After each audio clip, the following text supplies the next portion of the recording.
Today on the TMZ Podcast. Hello and welcome to the TMZ Podcast. I'm Charlie Cotton and today I'm joined by Deven Rall. Back again. Happy Friday. One of my favorite people at the company. You're so kind. Yes, you are. You're up there, top 10. Today we got, huge story with the SAG on strike. The Actors Guild are on strike. We're going to talk about that. We're going to talk about Mulvaney, the trans influencer. She's back from Peru. She was visiting Peru. And we're also going to talk about Future, the rapper, has a new diss track out talking about Russel Wilson. But to begin with, let's just talk about, we broke a big story yesterday. Massive. About Lisa Marie Presley's cause of death. What can you tell me? So people have been wondering for, 6 months now when this was going to come out. So the cause of death was finally released, and it is small bowel obstruction is actually how she died, which is kind of crazy because, we did a lot of reporting that, she was possibly taking painkillers and drugs, and that might have been what had caused this. They did find opioids in her system. So she was taking these drugs, but that actually wasn't the cause. It was this small bowel obstruction that actually happened because she had a gastric bypass surgery a few years ago, and there was an adhesion apparently, and that is actually what killed her ultimately. Really? So they did find the opioids, which does obviously cause you to get blocked up and constipated, but at least the LA County coroner is saying that is not what killed her. It was not drugs. Wow. Man, you're a smart guy. You could be a scientist. I don't know if I'm that smart. I'm No. just reading a report. Dude. That was very interesting. You're good at reading. Thank you.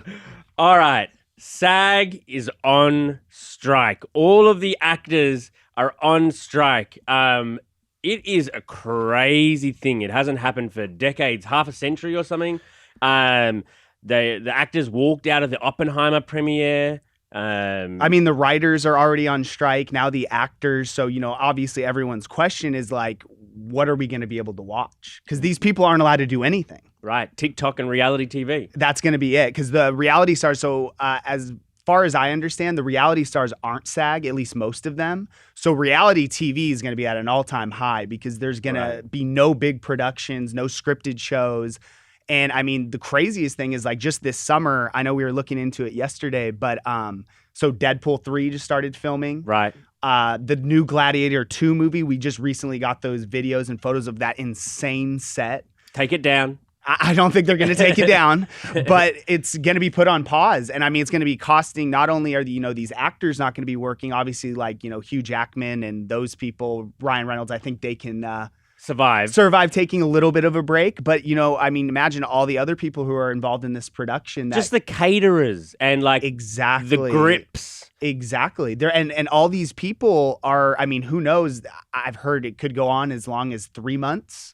Well, wasn't there those reports that the studios wanted to take it long enough so that people would start losing their apartments, so they had to give in? I believe there were some reports that, like these studio heads said things that, they were going to make them pay. Because, ultimately, I know they're arguing for a lot of different things, but the main thing is all this AI stuff. Yeah, they're worried. We're all a bit worried that AI is going to make some of our positions redundant. But, yeah, I don't know. I don't know what's going to be the thing that makes these guys meet in the middle. Like, what is going to have to happen so that, things can be restored to some sort of normalcy? I'm not in these negotiations, so it seems like they're extremely far apart. Right. For instance, just like with the AI thing, I read something that the studio is basically like, if you're like a background actor, they want it so if they were to shoot just one thing, they could use your image going forward forever. Yeah. And you wouldn't get paid for that, which sounds insane. You get paid for that one day of filming. But not when your image is used forever. Yes. Which is crazy. Well, AI is going to replace all background actors because if you don't have a speaking part or if you're kind of at a distance in the shot, that there's no need to hire someone on $20 an hour and pay for their catering for the day for them. And when you can just use an AI computer generated thing, you can't make it out as an audience member anyway. So AI is coming for background actors. But part of what this strike's about is they don't want AI to replace those background actors and other things. So it's a big sticking point for mine. I and with sort of like, the writers and the actors, getting a fair amount of pay, and like they're looking for wages, working conditions, health and pension benefits, residual payments. I think all of those things are just. But with the AI thing, it's like, how do you say you're not allowed to use a new technology? It's like saying, don't use the internet now because it's going to replace something. It's like, but everybody else is. I mean, I hear you, but also, you can't be on the side of AI. You're a cameraman. Bro, you're going to be okay with AI pretty soon. They're going to have a camera that's going to be able to ask questions to people at LAX. No, they don't have that human element. Oh, so now you're backpedaling a little bit. Yeah. Well, I mean, to be honest, this is bad for business for me, this strike for a while, because one of the terms in the writer's strike is they're not allowed to give interviews. Oh, I didn't even think about that. Not allowed to give interviews. Not allowed, zero. What, do you have any plans? Like, what are you going to do? I've got my excuses set up for zero shots day, Harvey. Dude, they can't talk. They can't talk, Harvey. Talk to SAG about this. Yeah, for some reason the reality stars aren't talking to me either. That's funny. Dang, it's gonna be you're gonna be following this closely. I know, I will be. It's gonna be a different sort of days at LAX. What did you think about President of the SAG union, Fran Drescher, the nanny named Fran, the president named Fran? She spoke like really well yesterday. It had me thinking that maybe she'd be good at a different sort of president role. We are the victims here. We are being victimized by a very greedy entity. I am shocked by the way the people that we have been in business with are treating us, how they plead poverty, that they're losing money left and right when giving hundreds of millions of dollars to their CEOs. I mean, that's the reason she's the head of the SAG, is she's very well versed in what's going on. But she was passionate. She was like waving her arms about. It seemed like she really cared. Yeah, yeah, she was an actress, was she not? All right. Like, I think that she knows what she's doing, but she has got a lot of hate too for that Kim K photo. Well, yeah, she just got back from Italy, and this was like days ago. She was, kowtowing with. Yeah, she was supposed to. She was there as like an ambassador for Dolce and Gabbana or Dolce. Yes, yeah, I don't wear any of their stuff, so I don't know. But so it's like, yeah, she got a lot of hate for that, but then it seemed like she kind of rebounded with this speech because, like you said, everyone was saying like how awesome she seemed. She did seem amazing. Oh, I expect that voice to come out of her like man. But she's actually sounded like quite reasonable. No, totally. On to our next story. Dylan Mulvaney, the trans activist who is, oh my God, just so much news has come out about her over the last few months. She was partnered with Bud Light and that didn't go too well. Not at all. Well, she's back from Peru. She was spending some time in Peru just kind of like to get away from it all. She said she wasn't feeling safe here in the States. Well, she's back in America finally, and she went to a premiere overnight of a film, and also she was welcomed back, well, not so welcomed back by Dog the Bounty Hunter, who had some choice things to say about her. Yeah, I mean, she said ultimately she left for, the country because she didn't feel safe, and here she is at a premiere. I believe it was a transgender director, correct? Yes. So there was that connection. I don't think she was in the movie. But yeah, crazy. You would think that this, how long ago was it that they launched this ad campaign? It was like months. No? It was months ago. And the fact that people are still talking about it, it's still hot in the news. 27 billion reportedly they lost. I can't even wrap my head around Bud Light. Well, the company that owns them, Anheuser-Busch, lost $27 billion because of this Dylan Mulvaney. I would imagine someone was probably fired. No. I think they were. No, I think there was a lady who was choice it was at the start, and she was fired. But this all just started over a tiny little, they send out influencers stuff all the time to so many influencers, and they just made a Bud Light with Dylan's face on it. I before this didn't know who Dylan was. I know Dylan was huge, but I wasn't aware. So I'm curious if, the person who was doing this, obviously, in my opinion, they were probably trying to pander a little bit to LGBTQ and, show that, they're behind all that stuff. And I wonder if they're like, we're going to do this little ad campaign and she's going to be on one, or I think they sent her one can. It was just one can, yeah. And it's going to be like a nothing, like, people talk about it for one day. They lost reportedly $27 billion and we're still talking about it. It's just unbelievable because, I mean, Bud Light caters to more conservative people. And yeah, I would say that. I mean, and so people like Kid Rock just like shooting the Bud Light cans, and they're still angry, and and there's people that like won't even. They said they can't sell it because no one's buying it, or that they are going to choose not to sell it. Like I'm talking like big places that would sell alcohol, liquor stores, that kind of thing. Do you think it'll all blow over eventually, or is this something that Bud Light's going to have to deal with in perpetuity? I mean, it's not blowing over anytime soon. The real question I have is, obviously, I think people will eventually forget about this whole thing. But I'm curious if they're going to lose so much money until then that it's going to really like crush them as far as, going forward, being a major player in like the light beer market. I don't know. The cheap beer market. I've always been a Coors Light guy myself. I've been Natty Even Light. before, you're trash. Natty Light. Natty Light. That's what I drank at Santa Barbara when I went to university.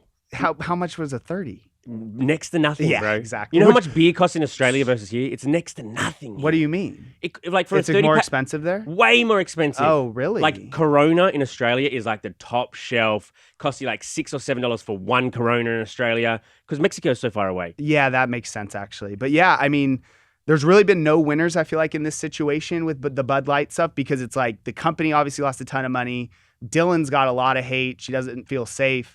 But like She'll make it out the other side though, I think. She will, but what I was getting at is that I feel like college kids though, they won in this situation. Because Bud Light prices. Because Bud Light prices are so cheap. Okay. Like if you were in college right now, you'd probably be drinking Bud Light. It's a silver lining. Yes, silver lining, exactly. The one benefit of this big like fiasco. Right. Dylan Mulvaney herself, she should come out with like a drink, on the heels of this. I mean, she should capitalize. I don't know, like you're saying, like a light beer. Oh, like a seltzer, just seltzer sounds just nice, something like actually. for summer's coming, some light refreshments on the beach. You could see she should do it. The like thing is, though, I feel like she left the country because she's trying to lay low. I feel like launching a new brand might. But you're just saying, screw it. Well, I mean, I think you just got to capitalize. You don't get that many moments in life, Deven. I feel like you're like giving me a Motivation. life lesson right now. You don't get many sort of moments that like fall in your lap, and you got to make the opportunity count. I don't know how many moments you've had. Not many, probably. Not many. One being coming on this podcast, so I'm trying to seize the opportunity right now. Okay, well, you're doing it very well. You're seizing the moment. On to our last story. Future, the rapper, he's on Quavo's new album, and he's featured on a song on Quavo's album called Turn Yo Click Up. I don't like how you say that. Neither do I. And on his verse on the song, he says, "Fuck Russell." Russell Wilson being I would assume Russell Wilson. I would assume it's Russell Wilson. Not Russell Westbrook. It's not Russell Crowe. Yeah, I don't think so. Russell, obviously took his girl, Ciara. They were broken up though. No, I don't know if you want to say take his girl. I mean, obviously, Future's always had issues with Russell. Always swooping in, Yeah. being the daddy to his son, Baby Future. Baby Future's not a baby anymore. I wonder if they changed his name to like Toddler Future. Toddler Future, and then like Teenager Future. Yeah. So yeah, he's got this verse. I mean, I don't want to say all the lyrics like Big Duck Status, Bill Harper, I ball in the mall for my brothers, go yard bag. Safe to say you're never gonna be a rapper. Anyway, at the end of this verse, he goes, "I got it out on the field. Fuck Russell." Big dog status, Bill Harper. A ball in his mouth for my brothers. Go yard bag, tote the cutter. I got it out the field. Fuck Russell. I mean, I get they've had this back and forth, and it's tough. Like, I know he has a kid with Ciara, and I just feel like there's always going to be that tension because obviously he's watching them on yachts play with Baby Future, and he's throwing the football with Baby Future. But it's like, bro, you guys broke up in 2015, man. He still holds a candle, It's huh? 8 years and you're still dropping diss tracks? Like, Yeah, I know. come on, man. Get over it. But I mean, this is a good time to diss Russell Wilson because his football career ain't going so well. Last year was awful. Like the worst. I'm a Broncos fan. Okay. My wife's from Colorado. I'm sorry. It was the worst season. I just didn't even pay attention because it was that bad. And so Russell Wilson's to blame for that, basically. Well, they traded everything for him, and he sucked. Yes. So Future's kind of kicking a man when he's down, which I always like that. I know, and it's always kind of like interesting just because of like who like Future is, like so cool, like all Yeah. that stuff, and Russell is so not cool. I mean, he's a very famous, great athlete, but he seems a bit nerdy or a bit He is a losery. square. He's a square. Yeah, he's a complete square, and so I'm interested in like when these diss track things happen. I'm always curious though, like, do they play this in the Denver Bronco locker room next year? That'd be hilarious. Like, if this is a huge hit, like people are gonna be bumping this song. That would be hilarious. His teammates wouldn't play it. Maybe where's Future from? If they're playing, I think Atlanta. if they're playing I like that believe. Atlanta, then maybe they'll put it on, like trying to motivate him to like, let's fuck them up. But yeah, I mean, Russell Wilson, man.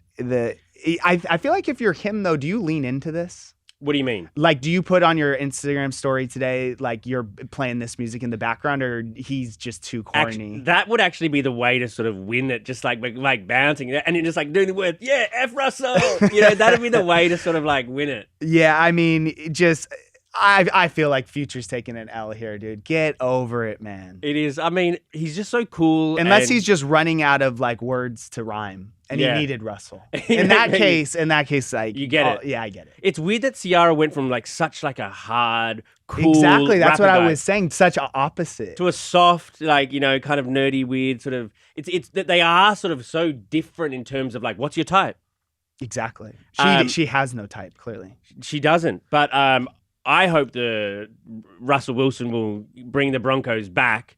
But I have my doubts. I think he's past it. I have my doubts as well, but maybe this diss will motivate I think him. they're both kind of past it, to be honest. Isn't Future on the backside of his, peaking? Wait, on the backside of Just like like- his career? Yeah.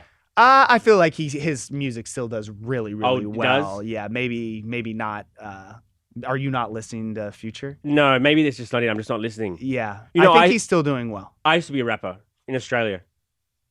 Hence, used to be. I did. The And- greengrocer. I had my the greengrocer. I was a Australian what? rapper. Da greengrocer. And I'm the greengrocer. Freshest rhymes I boast. If you think I'm white bread, then just pop me in the toaster. please end this podcast right now. Please. Oh my god. Pretty good, huh? Well, it didn't take off, I'm guessing. No. That's No. why you're here. Yes, that's right. I'm doing the podcast. Okay. Okay, thank you very much for joining me, Deven. Yeah, man, it was fun as always. As always, we'll see you guys here next week. All right, buddy.